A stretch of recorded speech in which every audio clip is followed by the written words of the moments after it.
ማርች 14 የዕለቱ መልእክት ርዕስ የክርስቶስ ስልጣን በበሽታ ላይ። እውሮች ያያሉ፣ አንካሶችም ይሄዳሉ፣ ለምጻሞችም ይነጻሉ፣ ደንቆሮችም ይሰማሉ፣ ሙታንም ይነሳሉ፣ ለድሆችም ወንጌል ይሰበካል። የማቴዎስ ወንጌል ምዕራፍ 11 ቁጥር 5። ጌታ ኢየሱስ በአገልግሎቱ ወራት በተለያዩ ሕመሞች ይሰቃዩ የነበሩ ሰዎችን ፈውሷል። ዛሬም ጌታ ኢየሱስ በሥራ ላይ በመሆኑ በግላችንም ቢሆን በህብረት የጸሎት ወቅት የጌታን ስም በታመሙት ላይ በመጥራት መጸለይ ተገቢ ነው። እኛ ድርሻችን መጸለይ ሲሆን መፈወስ ደግሞ የጌታ ድርሻ ነው። ለታመሙት ስንጸልይ ሊኖረን ከሚገቡ እሳቤዎች መካከል አንዳንዱ በሽታ ከአጋንንት የሚመጣ እንደሆነ እንወቅ።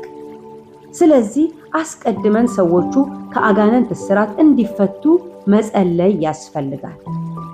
አንዳንዱ በሽታ ከዘር ወደ ዘር እንደሚተላለፍ ማወቅ ይገባል። በተጨማሪም በዘር የማይተላለፉ በሽታዎችንም መለየት አግባብ ነው።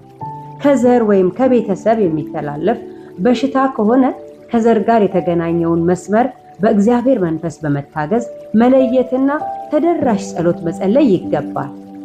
አንዳንዱ በሽታ ኃጢአት ወለድ ስለሆነ የምንጸልያላቸው ሰዎች አስቀድመው ኃጢአታቸውን በመናዘዝ ንስሐ እንዲገቡ መርዳት ይጠበቅብናል። አንዳንዱ በሽታ አካባቢ ወለድ ሊሆን ይችላል። ለምሳሌ የግልና የአካባቢ ንጽህና ካልተጠበቀ፣ ወረርሽኝና የመሳሰሉት። በዚህ ጊዜ በጌታ ላይ ያለን መታመናችን እንደተጠበቀ ሆኖ ወደ ሕክምና መስጫ ማዕከል ሰዎች እንዲሄዱ ማድረግ መልካም ነው። ለሐኪሞቹም ቢሆን ጥበብና ዕውቀት የሰጠ እግዚአብሔር እንደሆነ መዘንጋት የለብንም። በተጨማሪም በሕክምናው ዘርፍ የተሰማሩ በጌታ የሆኑ ብዙ ወንድሞቻችንና እህቶቻችን በሙያው ላይ ተሰማርተው አገልግሎት እንደሚሰጡ ማሰብ ተገቢ ነው። እንግዲህ ጌታ ኢየሱስ ስሙ ዛሬም በበሽታ ላይ ስልጣን እንዳለው እንመን፣ ለፈውስም እንጸልይ። ጌታ ይፈውሳልና ይሰራል። የክርስቶስ ስልጣን በበሽታ ላይ